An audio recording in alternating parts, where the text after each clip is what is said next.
Hi there, Sanmunani Mulweni. Welcome to Fix Channel. If you're new here, please subscribe before the end of the video. If returning, thank you for love and support. I appreciate you. Thando nesithembu kanye nezingane zesithembu kunento engifuna ukuthi ngiyilungise. Le nto yampumelelo ye-Vision Wife unkosikazi athi ufisa ukuba naye abe umZulu as first wife athole indodana yokuqala ukuze kuzoba inkosana nanani.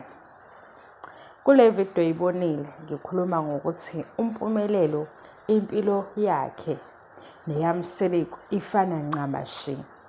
Ngenza i-example ngompumelelo ukuthi ngenze omunye a-understand le point ebengilenza ngolwandle nangosibindi.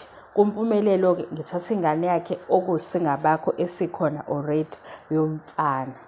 Angisho ukuthi lento eshiwumpumelelo oyindlela achaza ngayo ngiyayizwa.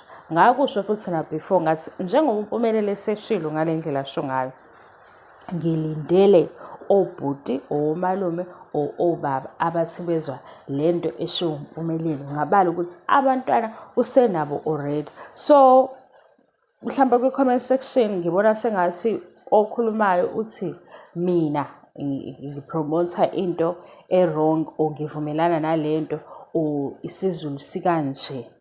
Angakayitholi indawo la econfirma khona ukuthi isiZulu sihambisana nalento eshiwumpumelelo, kodwa amazwi kaMpumelelo athini. Nibuye nikhumbule phela guys, njengoba ngikhuluma nge-TV show angese silandela lento abayikhulumile base siya-eda kuyona. Lana ngithathe usingabakho ngimbeka njengompumelelo because ukuba khona kukasingabakho nompumelelo cishe kufana, ngoba umpumelelo utholwe before marriage wase kuma wakhe nobaba wakhe bashada. Nakho futhi ezinye izinto eniyishoyo angaze ngisho ukuthi umpumelelo ingane yangaphandle, kodwa utholakale umshado ungakafiki bagcine beshadile abazali bakhe. Ngenza i-example ngompumelelo because nansi into eyenzeka Mpumelelo niyayibona eyenzeke kubaba wakhe siyithole seyikhona ngoba bafike sebeshadile. Lana ke into bengiyichaza ilento yokuthi umseleko masemlalela kuthanda nesithembu ezokhuluma nolwandle nompumelelo ukhuluma ngendlela elinganayo.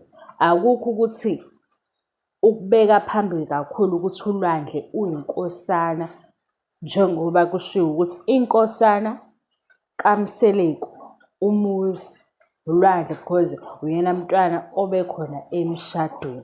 Abanye ke ngeke ziphele le debate sizobe siqhubeka le ndaba yampumelelo nolwandle because ngicabanga ukuthi khona abanye abafunda khona, kodwa ke yizwa ke ngami manje elami ke ipoint elami view makuziwe enganeni. Ngicabanga ukuthi into ebaluleke kakhulu ngaphezu kwama-positions or kwamasiko nani uthando nokulekelela abantwana nezinto abafisa ukuthi bezenze, nokuthi abazali beba-treat ngendlela efanayo ngothando. Lena yokuthi kuba khona indlalifa, kuba khona inkosana into ebekiwe mhlampe nayo isisindo sakhona nomsamo, kodwa ingane ukuze ikwazi ukubhekana nama-challenges empilo nomhlaba idinga uthando nokwazi ukuthi i-support system yami abazali kanjani. So ngokwami angikholele ekutheni iy'ngane kufanele ukuthi zihlukaniswe noba sikhona isidingo sokubeka lawo ma-positions nokubaluleka kwawo nokuthi ame kanjani. So interpret wrong into engiyikhulumayo mase uyithatha uyifaka kimi. Khumbula ukuthi ngikhuluma nge-TV show, ngilandela indaba yalaba abayixoxa ku-TV. So le ye-Vision Wife yampumelelo uyayichaza ngendlela yakhe, kodwa ngime ekutheni mhla sengizwa kahle ukuthi uthini yila ngizosho ukuthi cha umpumelelo simzwile. Kukhona-ke lokhu akuchazile yilokhu engikuletha la siqhubeke nenkulumo nakho. Hhayi ukuthi ngithi kufanele kube umZulu because isiZulu sisho njalo, ngoba ukuba isiZulu sakhe simile nokusihlonipha ubengeke aze enze ngendlela okwenzeke ngayo manje. Angazi uma ngizwakala kahle yini guys. Kune-comment ethi yona leyo nto ukuthi kufuneka i-Vision Wife kube umZulu ukuze kube khona indodana inkosana because lo zobe emthole emshadweni. I-nonsense leyo. Iyaqhubeka i-comment section. iyaqhubeka-ke leyo comment njalo ku-comment section ngiyayifunda, kodwa mase ngiyibamba ngithi hayi bo, engathi manje udidwa yile nto ekhulunywa yimi. Ngithatha uSingabakho ngambeka njengompumelelo. uSingabakho angithi i-first son kaMpumelelo, nanokuthi uTirelo ukhona manje empilweni kaMpumelelo and ngenzeka ukuthi begcine beshada. Mase kuba khona ingane le aseyithola uMpumelelo eseshadile nalowo, if eqhubeka ngaleyo ndlela, naye uzoba kule position ubaba wakhe anayo manje or akuyona, ukuthi uma ekhuluma noLwandle uMpumelelo akabe khona. Futhi kuyazi kuyaphambana guys, uma uMsereke ekhuluma noLwandle uMpumelelo uhlezi ekhona, kodwa mase ekhuluma noMpumelelo bakhuluma bobabili. Asishiyeni ngoba inde lento soloku siqhubeka siphindaphinda. Mina okwami ngenza ama-reviews, mase ngibeka owami umbono, uyokuzwa ukuthi umbono wami lento mhlampe ngi-understand-a kanjani. Ayikho into engizovele ngisukele ngithi i-right ngingazi ukuthi i-right, ngithi i-wrong ngibe ngazi ukuthi i-wrong, because lona ukuba sengathi uthi ngisho kanjalo nami ukuthi isiZulu sifuna ukuthi uMpumelelo athathe intombi nto. Hhayi-ke cha, angisho njalo, ngixolise nje uma ukuthi ngizwakale kanjalo, nangabe mhlampe ngathi ngipromotha into ethile, anginalo ulwazi lalokho.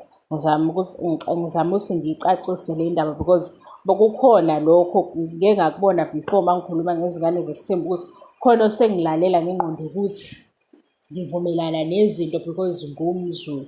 Mina ngireview i-TV show njengoba kufana nokufunda incwadi.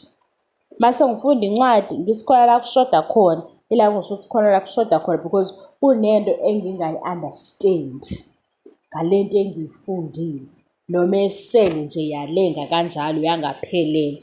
uMpumelelo ngathi kuye, hhayi kuye, ngathi kwindaba le ayixoxayo ngilindele ukuthi ngithole engizomuzwa kahle, ngoba ngeke ngisho ukuthi ngizwile ngingazwanga.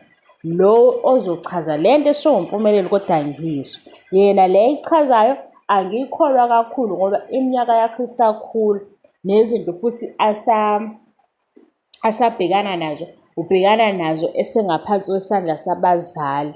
Angakamtholi ukuthi owakhe umqondo umephi, nanokuthi impilo uyi-understand-a kanjani eseyedwa, ngoba manje khona ukuthi ulandela iphethini kababa wakhe, kanti kungenzeka ukuthi into ephiwe ubaba ngeke yena aphiwe kuyona, ayisona isabelo sakhe. Asivale-ke le video, ngazi ibhimbe kakhulu, iyabhimba already, kodwa bengi-addressa le ya-question yokuthi kanti kufanele ukuthi ashade umZulu ukuze athole ingane yomfana nomZulu oyintombi nto, yonke leyo nto iyi-nonsense. Kodwa futhi ngiyam-understand ukuthi ukusho kanjani lokho, because uMpumelelo useney'ngane already. Sisazoqhubeka-ke wegazi sixoxe akupheli, niyazi kuyinhlaka le ndle engiyona idle esibasa kuyo ngimchazelile, so nizozwa imvula because inokhethi, ney'nkukhu-ke ngisekhaya, so sibekezelelane kuleyo ndawo. Ngiyabonga kakhulu nge-support. Bye bye.